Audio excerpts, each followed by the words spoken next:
Hello, everybody, and good afternoon. Let's go ahead and start our webinar. So this webinar session is going to be on CV, which is curriculum vitae, and letters of recommendation. My name is Miles Thacker. I'm the education advisor at Fulbright. And let's go ahead and get started. Just a few housekeeping rules. Make sure you have your headphones plugged in, speakers on. Your microphone is deactivated, so you won't be able to speak. Though you can write your questions in the caja de preguntas if you have any questions. And I will get to all of your questions. I want to let you know that we will need to end at 1 today. So try not to repeat any questions, and I will do my best to get to all of those. The webinar will be recorded, so you will be able to look at this webinar again. We will publish it on YouTube, but we'll publish it on YouTube. You can also just use the registration link that you used to sign in today to look at the video recorded. So you can use that same link to watch the recorded video.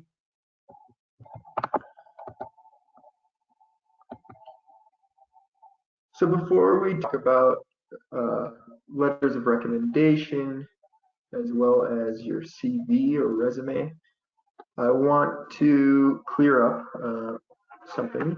So a lot of people have been asking questions about the coronavirus and if we're going to change the convocatoria. I want to let you know that as of now, right now, we are keeping the convocatoria until the 4th of May. That could change. So just as everything else, we're taking it day by day. So just be aware. We do know and we are aware that many exams have been canceled for the TOEFL and IELTS and GRE, and some universities are closed as well. So we are taking that into account. So just bear with us day by day. Follow us on social media, and we will advise you of the next steps to take. But for today, let's go ahead and talk about CV, curriculum vitae, and letters of recommendation.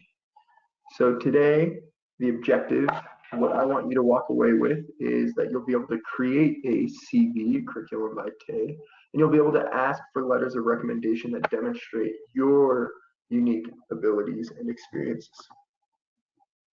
So the agenda, first we'll start with CVs, then letters of recommendation, and finally, useful resources. Let's go ahead and start with CV. So what is curriculum vitae? It's a short account of one's career and qualifications prepared typically by an applicant. So that would be you all.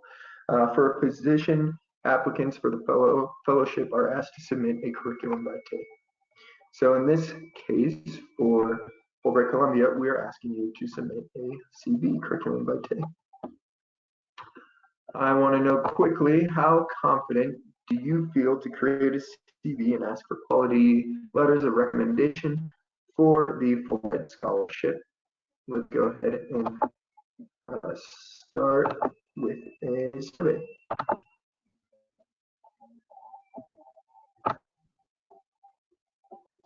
So you can go ahead and answer that. I'll give you about 30 seconds.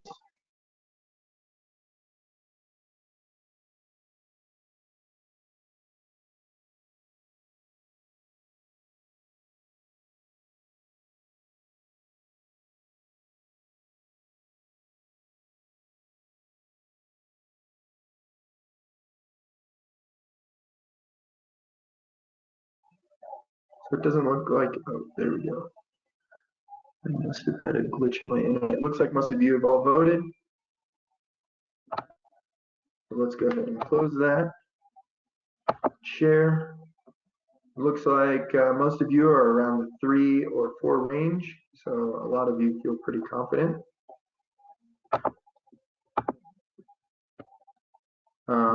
Some of you are in the 5, so you're already professional. So this is just a refresher. And some of you are at a 1, so this is really, really going to help you.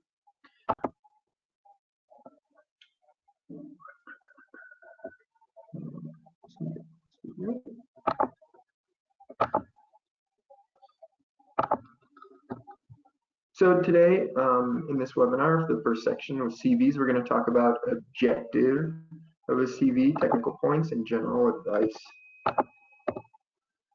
So what is the objective of a CV in a Fulbright application?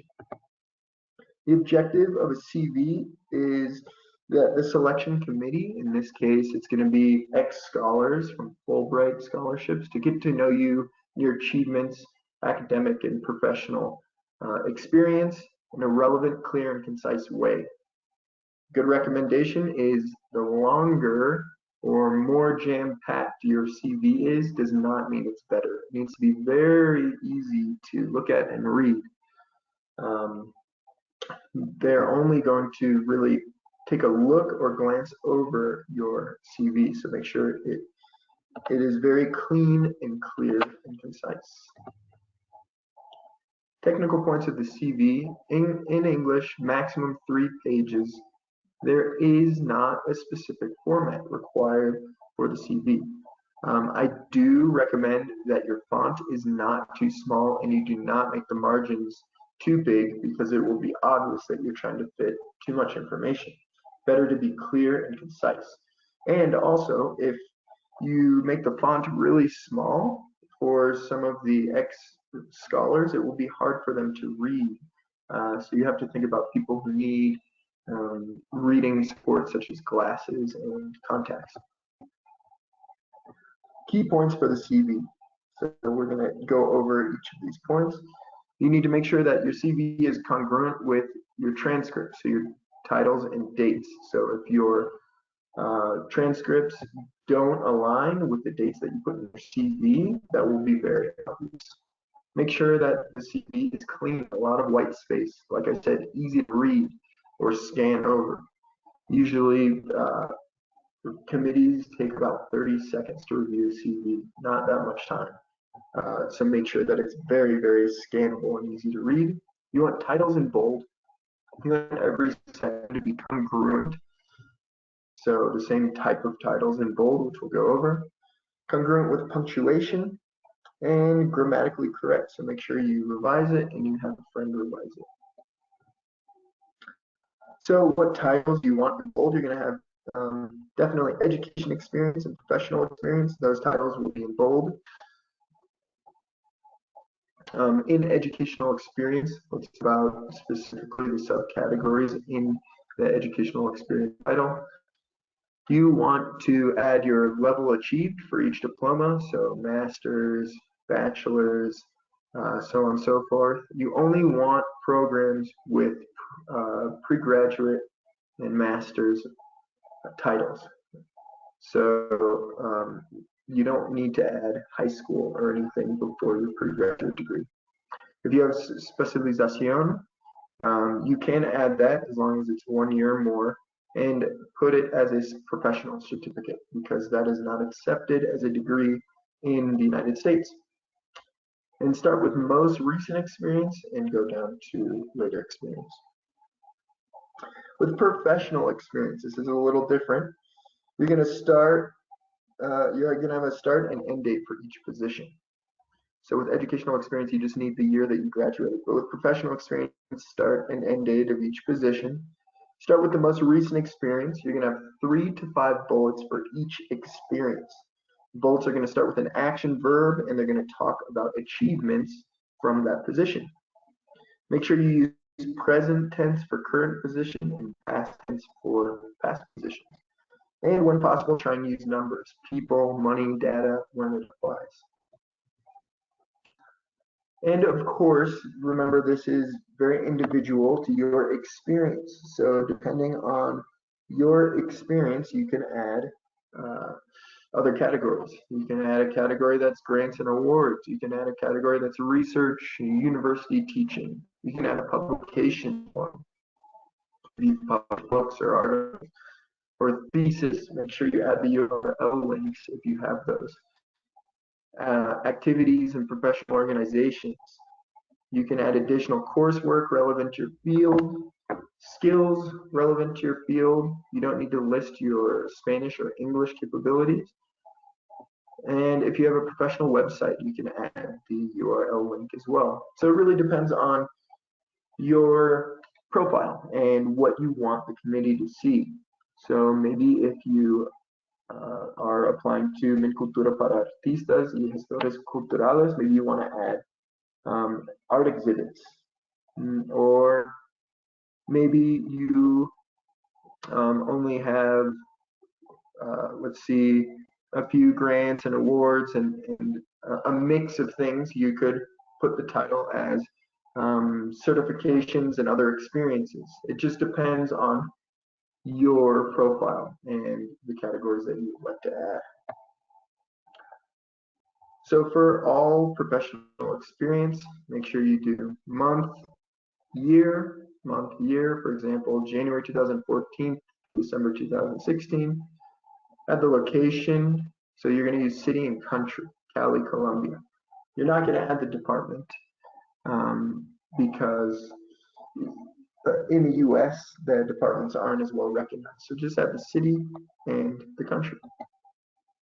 So let's look at a good example here. Now that we've already talked about the different titles and the different categories. So let's go ahead and look at education. And if you look here, there's a lot of blank white space, which is what you want. Very easy to read. So for education here, we have Boston College, we have Suffolk University, and it starts with the most recent to later date. So 2012, 2007. It says MA. In your CV, you don't need to add the GPA. It's not necessary, as you'll be attaching your transcripts. And especially because if you add your GPA and it's sent to US universities, if it's over a scale of 5, that could be confusing. Oh, and of course you have other skills, like we talked about adding other skills. You don't need to add Spanish or English, as you will be attaching your TOEFL scores or IELTS scores. There's computer skills, languages, and work experience. So starting with most recent, and if you look, it's month, year. So that's really important that you add the month. If you just simply add the year, 2012 to 2013, that could literally only be 1 month of work if you started in December and ended in January. So it's really important to add the month. And if you look at the bullet points, there's 2 to 5 bullet points for each, and it starts with an action verb. So if you look at the most recent, or actually there is no current position, so it's all in past tense. Co-organized, managed, worked, supported, organized. And if you see, they add some numbers in there, 125,000, okay, 100%. So those numbers can really stick out. What you should not include in your CV: graphics, borders, underlines, text, anything to distract the reader from the text itself. A period after the bullet point is not necessary, as you're starting with a verb. It's not technically a sentence. Don't add photo, date of birth, gender, civil status, nationality, ethnic identity, or religion. In some companies in the United States, that's subject for disqualification because they're not allowed to choose people based off of their gender, race, or nationality, so they have to disqualify those applications. So it's very good practice to not add any of those things. Acronyms, so make sure you write complete names, and don't add names in Spanish with the exception of universities and academic publications. So if you have an academic publication in Spanish, write it in Spanish, no problem. And especially universities. So Universidad Norte, for example. Northern University, there are, I don't know, maybe 3 or 4 universities in the United States. So keep that university in Spanish. Also, what you should not include: information from high school, informal terms like grad school. You don't need to add references because that's going to be separate. Financial information of previous scholarships, and don't use pronouns like I did this and I did that. This isn't an essay. This is your CV, and it needs to be very precise and clean. So don't use any extra words or letters that you don't need to. Some resources. So attached to this document, you will find links and resources and an example CV, which I really like, from actually these templates from Harvard. So take a look at those. Make sure you download those now. Also, here's a link for action verbs, which really helps when you're writing your education experience, and some more CV examples. So make sure you download all of those different documents. One of the documents also includes CV checklist. So that will really help you to kind of go over your CV and make sure that you have all of those items in your CV. So do you remember what is the objective of a CV for the Fulbright application in 3 words? Let's go ahead and start that. Give you about 30 seconds to respond.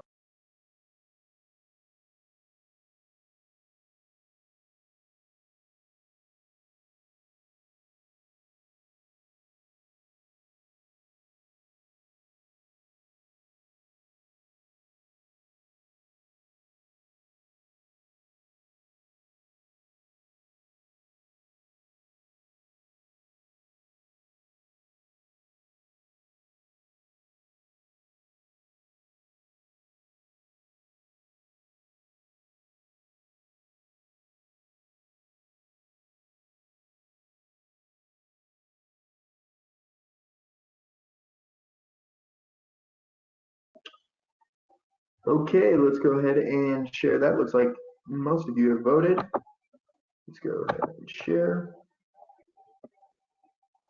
So it looks like just about all of you chose relevant, clear, and concise. I'm guessing those people who voted differently arrived a little later, so that's good. You guys are paying attention.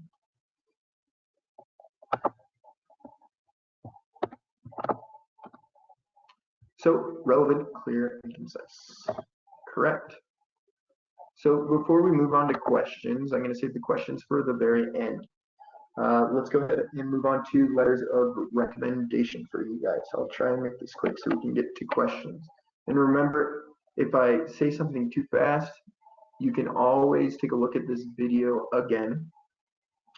We will publish it on YouTube, but for the time being, until we do that, you can go directly to the link which you used to register for this webinar, and you can see this recorded version.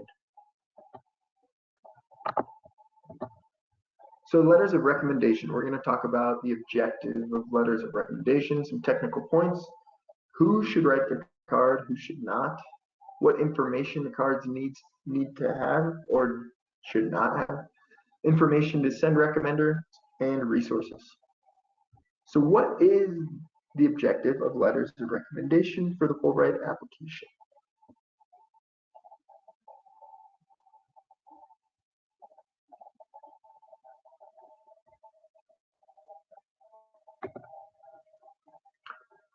So letters of recommendation, why do we ask for letters of recommendation? So the selection committee can get to know you on a deeper level.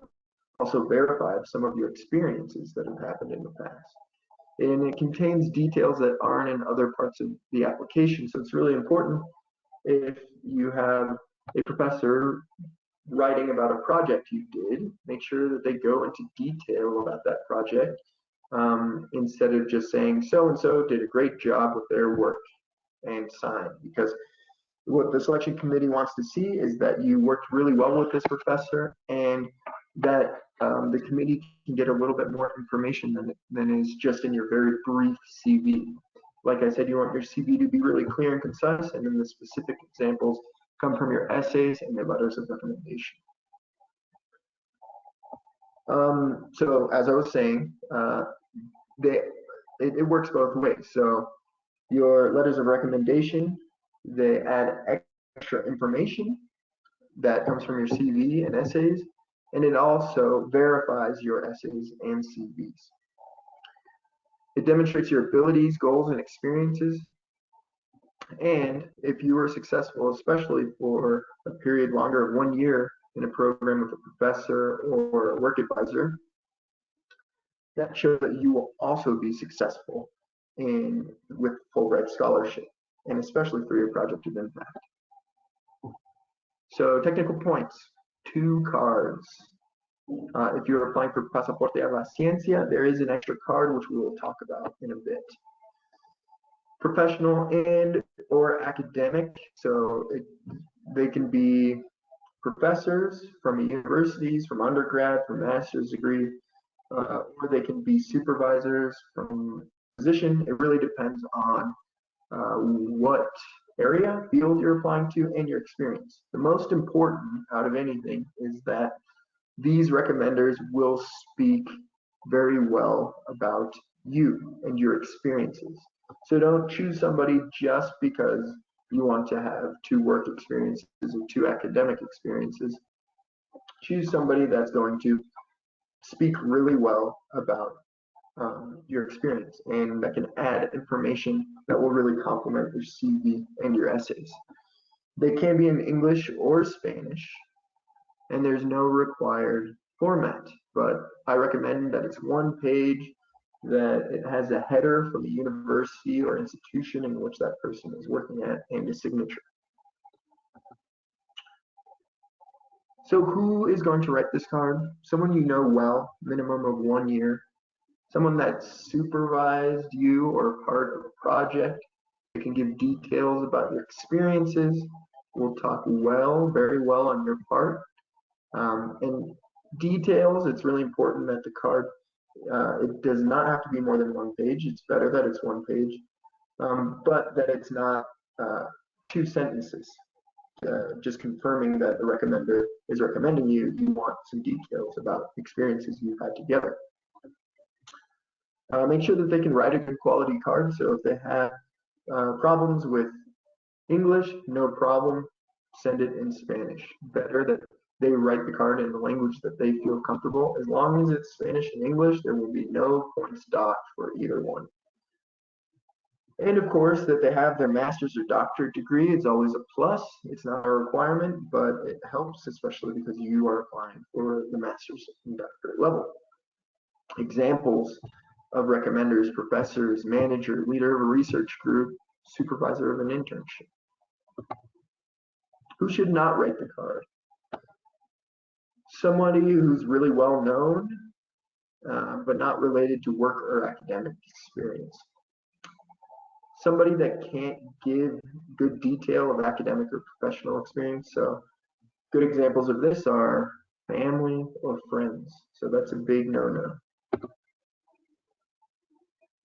Information the cards need to contain. So this is really important for you guys if your recommender is wondering what to put in there. When the recommender worked with you, for how much time? Their position. So are they a professor? Are they a manager? And in what area they worked with you? Make sure that they give solid and relevant examples of your experiences, projects, skills, challenges faced. A good thing to do is when you contact your recommender, for one, make sure you contact the recommender before you send them an invitation through the platform, either Slate or LostPal. Make sure you're in contact with them at least a week or so before you send them that and they agree to it.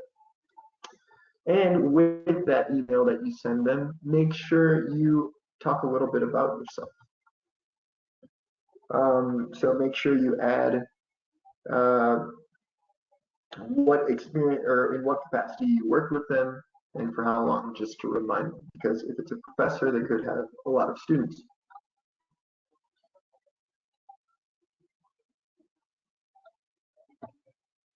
Information the card should not have. Too much personal information, such as Daniela is a wonderful mom. Non-relevant experiences. She played baseball in high school, or fake cards.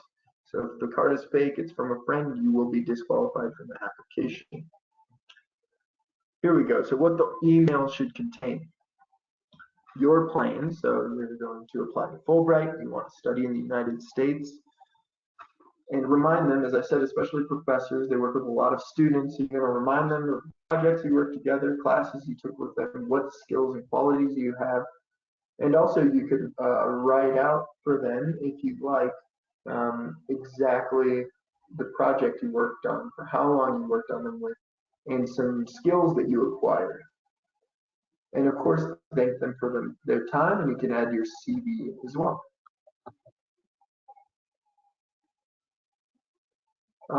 So what to send a recommender? Date that the letter must be sent by as well. So you have until the 4th of May, 2020, until now. I recommend asking them to send that letter to you beforehand, so 15th of April, because a lot of times professors and managers have a lot of work to do, so they don't have a lot of time to write their cards. Maybe at this time, because of the coronavirus, this would be a good time to get those cards ready. So start asking for those letters of recommendation right now, and try and get them before the end of the convocatoria, because if you don't get those on time, your application will be disqualified.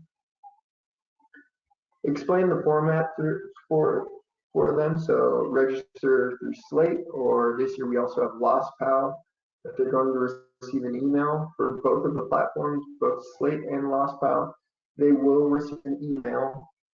With LostPal, you have a separate link through your application, and then with Slate, you're going to send them the email directly through the platform. So if you're not familiar with which platform you're using, if you are applying for Mi Cultura para Artistas, that's Slate. All other scholarships will be with LostPal. Information that the letters of recommendation should contain: when they knew you, for how much time, what capacity, concrete relevant examples of your professional and academic experiences. I think that was a repeat. Anyways, the Fulbright Pasaporte a la Ciencia, carta de presentación. This is a separate card, and it's only for the scholarship Pasaporte a la Ciencia.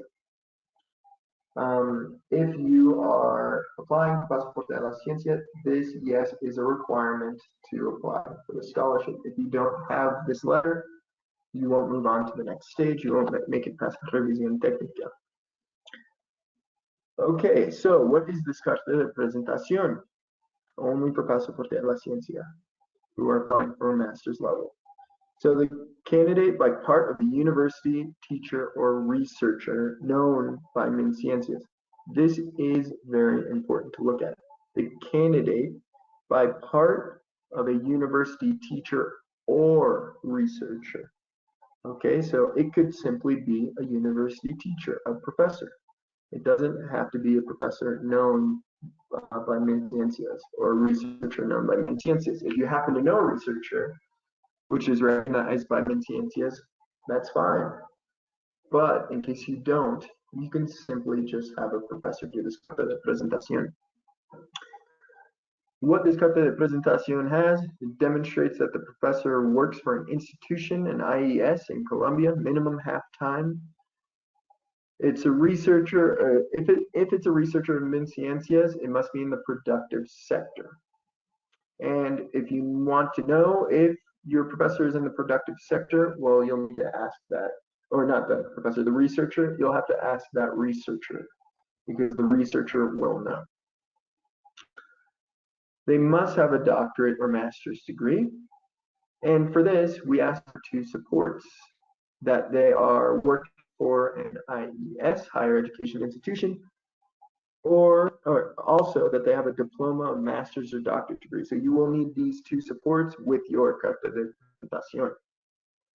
In case you're not familiar with the carta de presentación, they will do an informe, so a report, 1 time a year, basically just saying that you are successful and you are studying in the United States during your studies in the United States with the Fulbright scholarship. It's not too complicated, but yes, they do need to write the card, and they need to agree to write this informe or report once a year.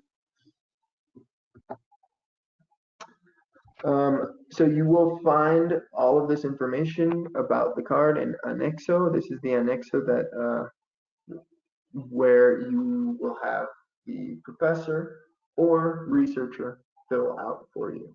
And it also includes the other required documents that we talked about previously. So you can find that on page 54 in the términos de referencia, so the last page, términos de referencia for the scholarship Pasaporte a la Ciencia. So, just to be clear, there are two types of letters for the scholarship Pasaporte a la Ciencia. There is one, carta de presentación in part of a professor or researcher in ciencias. And two, you need to add two letters of recommendation, as we talked about before. This year, we are allowing you to have one of those two letters of recommendation be the same person as the carta de presentación. This is very helpful because a lot of the same information that you put in the carta de presentación you also put in the letter of recommendation. So it won't be that difficult for this professor or researcher to do these two letters. Okay, so that is a nice thing about this year is you can have that same person write the carta de presentación and a letter of recommendation. And then you'll just need another letter of recommendation. Or of course you can have one person do the carta de presentación and two different people do letters of recommendation. That is completely up to you. Some useful resources that you can find. So how to ask for letters of recommendation, that is in your handouts. So now I want to know, how confident do you feel to create a CV and ask for quality letters of recommendation? I know it was a quick webinar, but I want to get to your questions. And also, you have all of these resources. So make sure you download these resources now directly through your control panel in this webinar. And if you missed anything, you can go back to this video. You can either go back to this video on YouTube when we publish it, probably next week, or you can take a look at that webinar directly through the registration link that you used through the GoToWebinar platform. So let's go ahead and start that survey.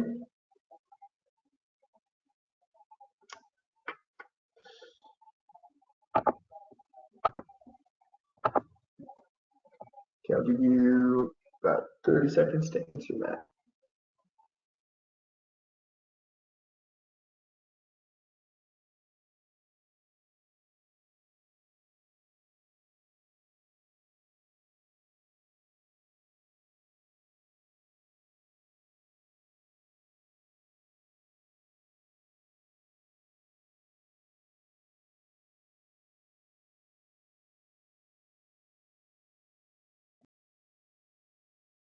Okay, let's go ahead and close that. Most of you have voted. Let's share. So it looks like some of you are still not very confident, less confident, but we're more people that are at a 4. And that went from a 3 to a 4 and to a 5. So that is good too. Just remember, look over those resources. You can do this any way you prefer. Make sure you get started on this early. So you can have people revise it, you can change it as you please. And what's really important is that, yes, it has all of the information that you would like us to see. You don't necessarily need to add every single experience that you've ever had, like working at a pizza kitchen. But if you feel that's necessary, of course you can add it. And that is why it will be 2 pages. So only add the experience that really the committee to see and make sure it's really clear and easy to read. You have up to 3 pages for this. A lot of businesses ask for 2 pages, or sometimes even 1. So pages is being generous. So let's go ahead and close that. So other webinar sessions coming up. You have tomorrow, Last Pal and Slate, which I'll talk about. We have 2 different platforms to apply to. That will be at noon tomorrow as well. And then the webinars for becas posgradoS, that will be all next week. So if you have some questions about your particular scholarship, you can talk with our coordinators of those scholarships who have all the information on it. So thanks again for joining me today. I'm going to open it for questions. We do have 25 minutes for questions, so I will make it as concise as I can. And if you have any questions during the application, you can write me directly, consejeria@fulbright.edu.co. Another thing to note, our office is closed. So we are not renting books right now, and we don't have personal attention at the center, though you can write me an email with any questions you have. And please stay tuned also on our social media. With the coronavirus outbreak, anything could happen. So make sure you follow us on Fulbright Colombia, Facebook, also Instagram, Fulbright Colombia, Twitter, Fulbright Co, and LinkedIn, Fulbright Colombia. And that way you can get notices firsthand about what's happening with the convocatoria and other actions that we might take in the future. So let's go ahead and open it up to questions.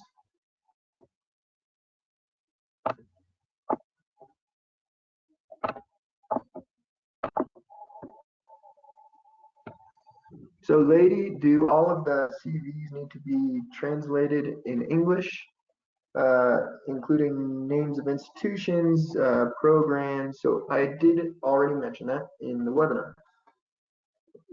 You will not translate your CV or your essays because you will be writing those, and we want to see that you have a good level of English. It doesn't have to be perfect, but we hope that you do your very, very best on the CV and those essays. We know that English is your second language, but still try and do your best. Do not translate those documents. We want to see that you can write those yourself in English. And also remember that, yes, names of institutions, names of universities, you will do that in Spanish, if it's in Spanish. Chelsea, can we have access to yesterday's webinar? Documents. You'll need to send me an email if you don't have those documents, and I can send you those documents from yesterday's webinar.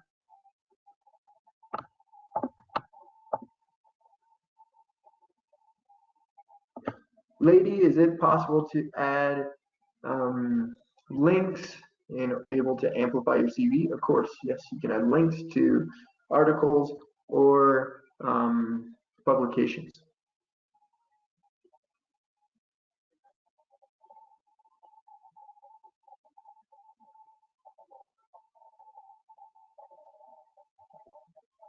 Lady, is it recommended to add virtual courses or additional courses that you have had? If you have enough room in your CV, I recommend it, and especially if it's related to the studies that you want to do, it would be necessary.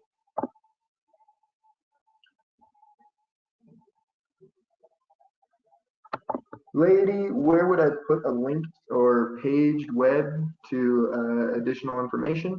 Well, I think you just said it right in that question. You would put it in additional information. So you could have a whole section that says additional information and add different links or experiences that you've had, or additional experiences. You could say certifications and scholarships. It really depends on your profile.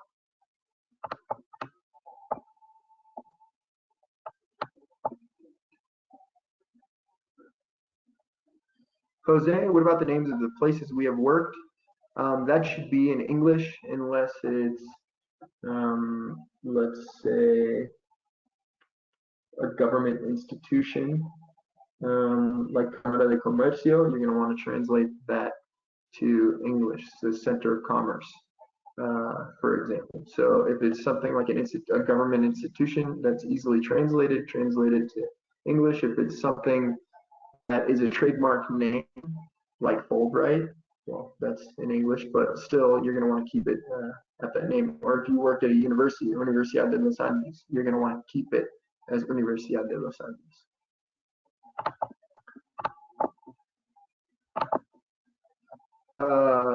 Dalia, can I include previous scholarships in my awards section in my CV? Yes, include all of your scholarships and awards.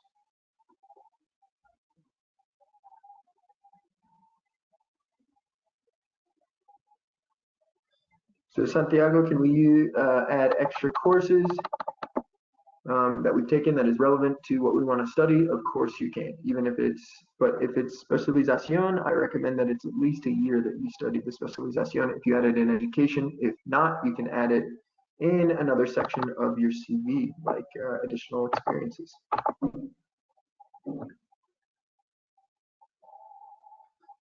Lady, is it better to write the recommenders in an institutional email or a personal email? I recommend personal email. For Slate, it is recommended personal email. Las Pau, it doesn't make a difference, but still personal email just to be safe.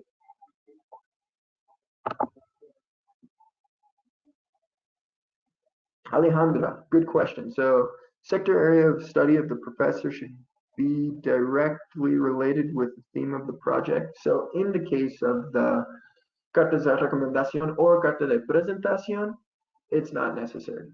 No, it doesn't need to be directly related to the theme of the project, though it would certainly help if it was. But that being said, and even with our scholarship, if you're applying for a master's in electro engineering, let's say, and you studied, I don't know, let's say chemistry in your pre-graduate, you can still apply to a different master's degree. Of course, you will need to have those requirements and prerequisites to apply for that master's degree, so you'll need to do your own research, make sure that that's possible. But it is not necessary that you studied a bachelor's in the same thing that you're going to study for your master's. So therefore, you can also have recommended that are different in the carta de presentación. How old can the recommendation be? The recommendation has to be from right now, because your recommenders are going to upload those through the internet. So they're going to need to create the new letter. If it's a letter that you've already had from the recommender, you could directly send that letter to the recommender, tell them to put the new date on it, and send it through the platform. As long as the letter is sent directly through the platform, through that recommender, you are set. Another thing to note, the carta de presentación, that will not be sent through a different link. You will upload the carta de presentación, but for the letters of recommendation, that will be through a separate link, and the recommenders need to upload those.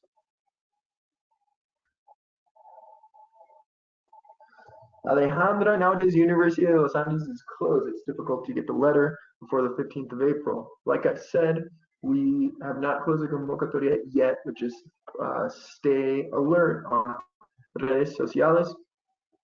And you're asking the recommender. This is actually probably a better time to ask your recommender, because you're going to go directly through their email.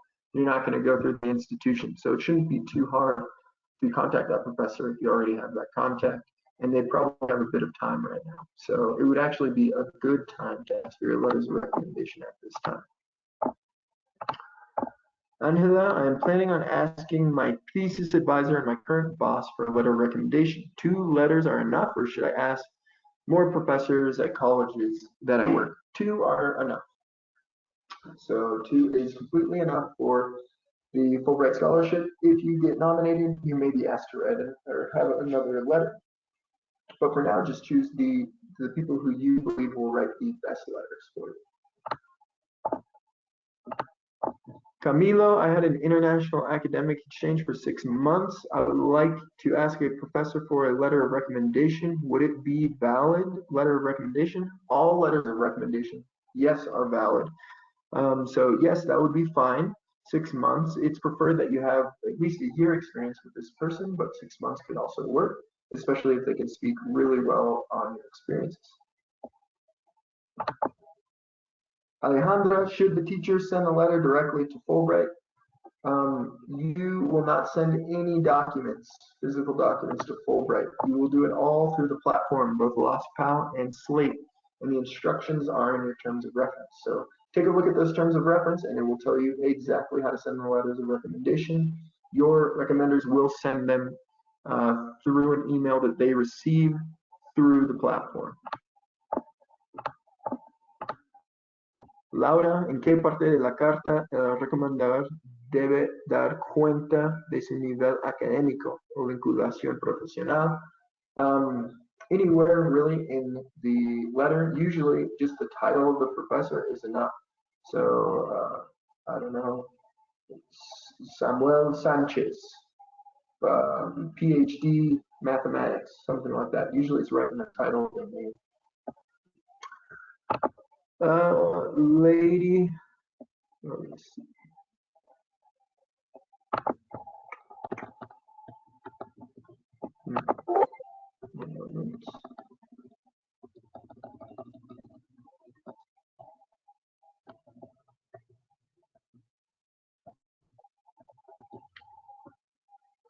Okay, lady. Tengo un recomendante a quien conozco hace menos de un año, pero quien trabaja. Okay, we already answered that question.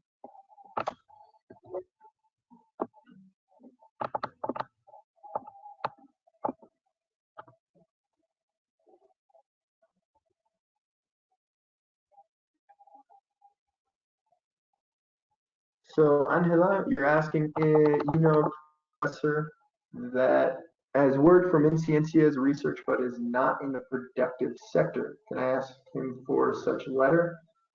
If he's a professor, yeah, because any professor can write this letter. If he's not in the productive sector, then no, he can't, because he needs to be in Ciencias in the productive sector.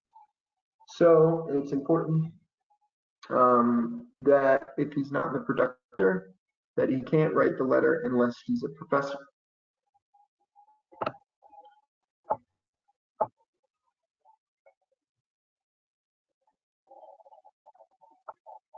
So, Jorge, if you want to know the exact way how to upload the letters of recommendation in the platform, LASPA, it will tell you. So, go to the terms of reference, so 1 or Anexo 3 for Pasaporte de la Ciencia, and that will tell you step by step how to upload those. And in the platform, it's pretty straightforward. You're going to have a link. You're going to hit that link. You're going to copy paste it. You're going to add your recommenders in that link. You're going to need those 2 recommenders at the same time. And then you're going to send them, asking them to attach their letter. Basically, they're going to receive an email saying that you should attach a letter of recommendation. Very simple, very straightforward. But we need those letters of recommendation to come directly from the recommended.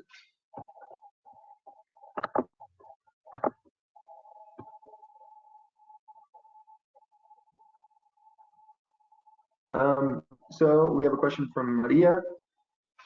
What experiences can you include before that you weren't professionals? It really depends on if it's relevant. I would say any experience during university, pre-graduate, and master's is okay to add as long as it's relevant to the field you're applying. And then after pre-graduate or master's, of course, that professional experience also. Also, if you don't have professional experience, that's okay. You can still apply to our scholarships. There's no requirement.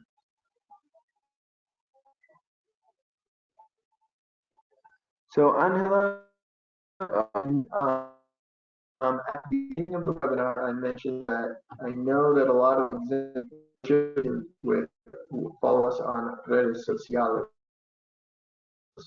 because I don't have a defined answer of what will happen with the convocatoria with the coronavirus at this point.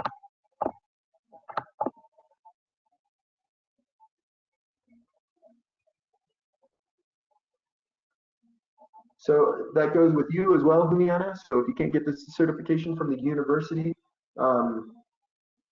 just keep that in mind and follow us on. And if you can't get that certification from the university because it's closed, let us know as you get through this webinar. I'll know that, and just stay aware for redes sociales. So I don't have a defined answer. That is through the commission, basically the directors meeting. So they will decide what will happen with the convocatoria. I cannot give any information about that.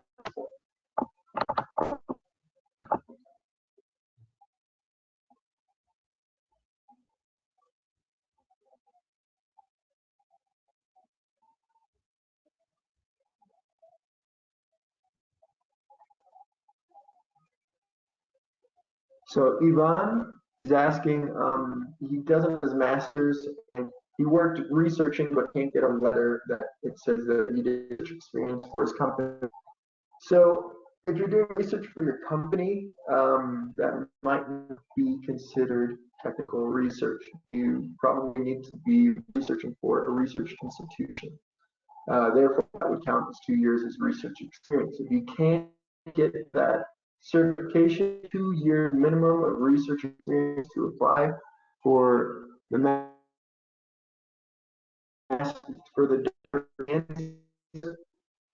I recommend applying for the master's degree.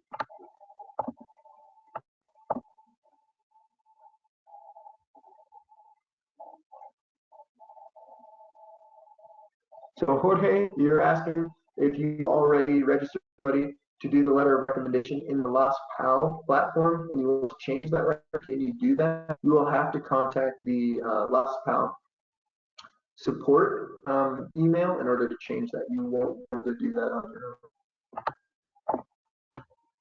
Jose, is the interview, if you get chosen for an interview, will that be in English or Spanish? It could be in either or.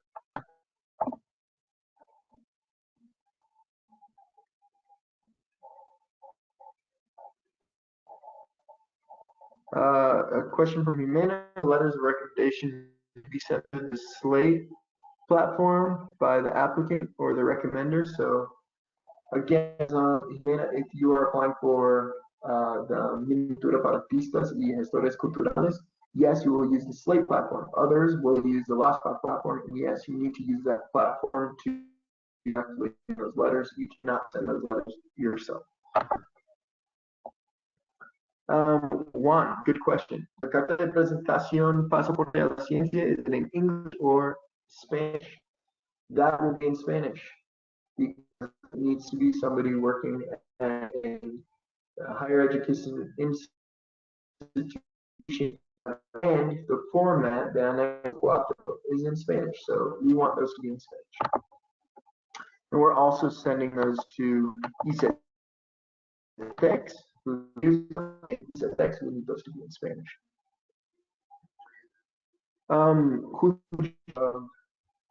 For the webinar for tomorrow will be how to apply for Las PAL and Slate. So if you have questions specifically about those platforms, that's a great webinar to attend.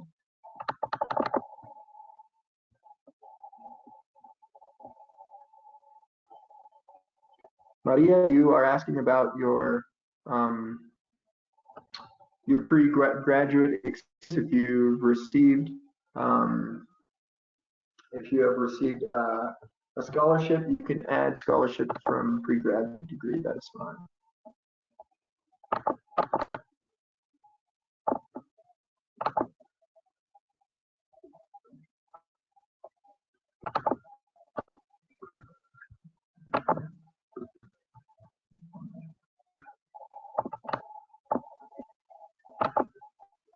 The list for the beca pasaporte de la ciencia in total son 3 cartas. Yes, there are 3 cards, 2 letters of recommendation, 1 letter of presentation, but the person who writes the letter of presentation can also write the letter of recommendation. Juan, is there a possibility to have in 2 letters of recommendation? It's not necessary, but I do believe you can add 1 more letter of recommendation. Can you repeat again, what does it mean to be an IES teacher? Can a regular university teacher give the carta de presentación? Yes. Basically, an IES teacher is higher education institution or institución educación superior, IES. Okay, so if they work for a university, they can write that carta de presentación. It doesn't need to be a researcher that works for Ciencias in public sector, productive sector. Email, my email is on this page, consejería@fulbright. Carta de presentación, ¿la puede escribir algún profesor de la universidad? Yes, please.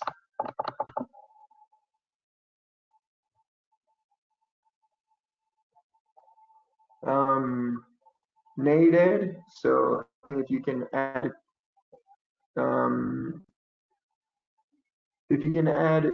proficiency in other languages instead of English and Spanish. So if you do Portuguese or French, yes, you can certainly do that.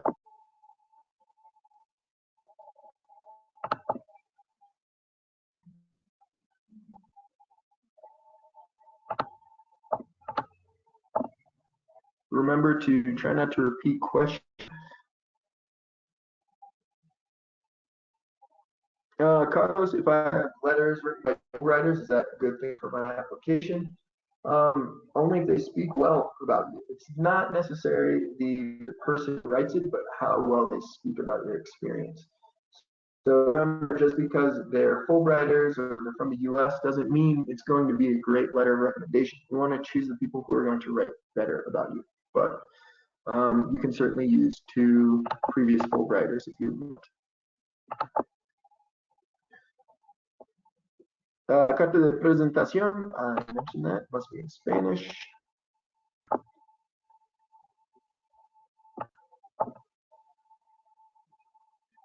Juliana, I'm confused about your question. Can we put some or min cultura para ti? I am not sure about that question. You'll have to clarify. Could the recommender be a foreigner or non-min ciencias researcher?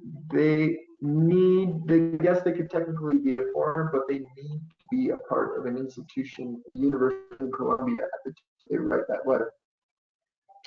So they could technically be a foreigner. They need to be a part of a Colombian institution.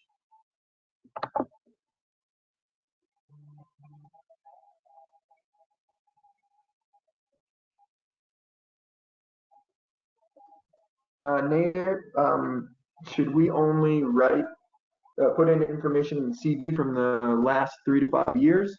No, you can put in more experiences for multiple years. Some people are 50 who are applying to the scholarship, and they can put 20 years of experience if they'd like. It just depends on their experience and how it relates to the scholarship. Leonardo, I work in a school. Could directors give a recommendation card even if she does not have her master's degree? Yeah, that's fine. It's just recommended that they have their master's degree. If they're writing a letter of presentación, they have to have their master's or doctorate degree. But in the case of the letter of recommendation, it's not necessary.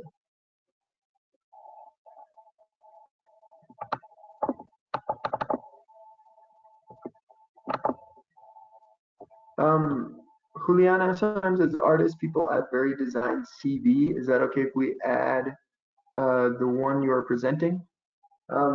So if you are in arts and it's really important for you, you know your field of study better than I do, because you are professionals at what people are looking at specifically in the art field.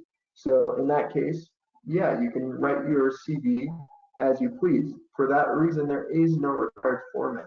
I'm just giving you guys a good template that you can use, but you don't have to use that template. You can use whatever format that you feel best fits your experience. Does Min Cultura para Artistas need some type of portfolio? No, I do not believe so. You can ask that at the questions and answers next week during the Min Cultura para Artistas webinar. Does the carta de presentación be in English or Spanish? Spanish.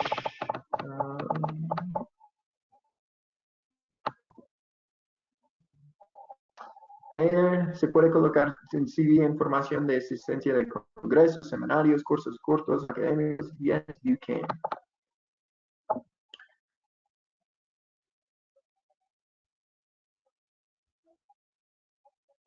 Leonardo, I have grades, certificates, or transcripts from 2019. Does that work to be uploaded, or should I have more recent? No, that works. You could have it from 2018, 2016, just as long as it is.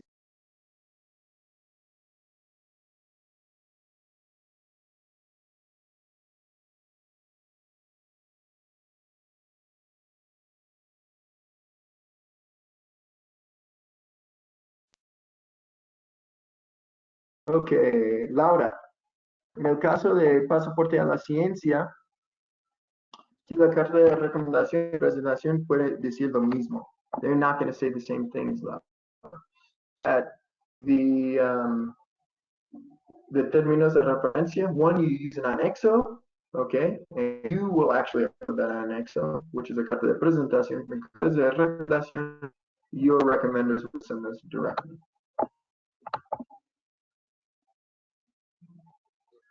So Juan Rodriguez, what exactly should the university professor Menciencia's researcher include in his annual report?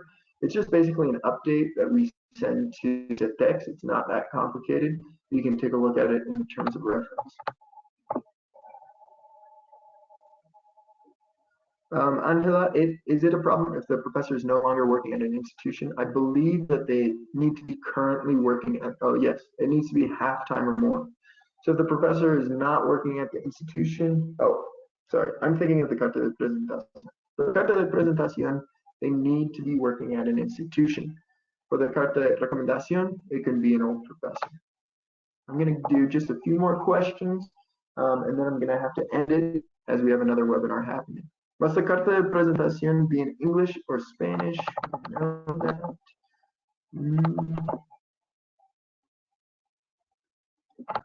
Jose, do not add recommendations in your CV.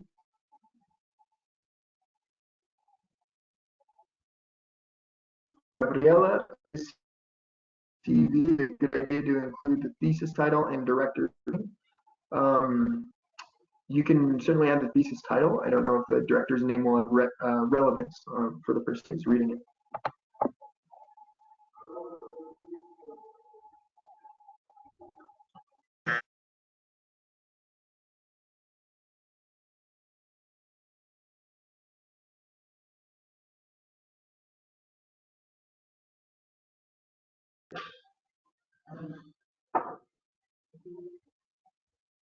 The CV, yes, will be in English, Jimena. Jose, does it make any difference if 3 people write the letter recommendation instead of 2? Nope, no difference.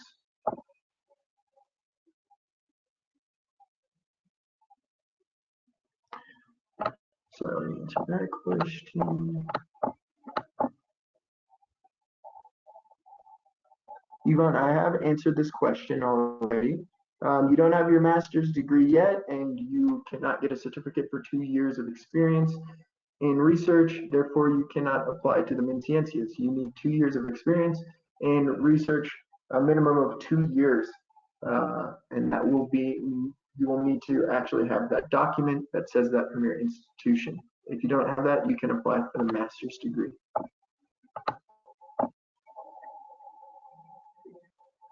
Is it necessary to add the supports of my CV, Anna? No, do not add any supports. You don't need any supports, just the document CV. The only supports you will need to add are the ones that are asked for your application process.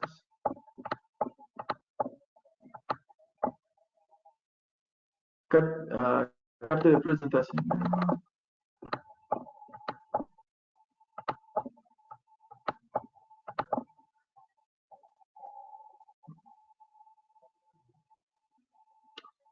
Okay, last question. Should I write about experience earned during an internship in graduate school?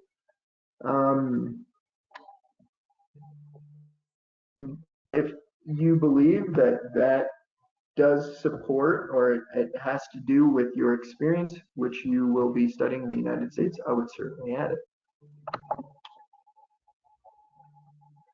From Medalia, the same professor could write letters for 2 different Fulbright applicants. Yeah, there's no problem with that at all.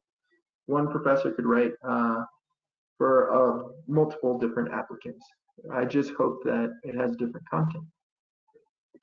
Well, that's all for this webinar. Thank you so much for joining us today. I'm going to close out.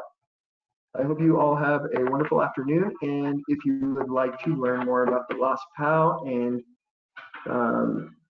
Slate platforms and how to apply, please come join me tomorrow. Have a wonderful afternoon, and I will see you all soon. Remember to follow us on social media as well for any updates. Have a wonderful afternoon.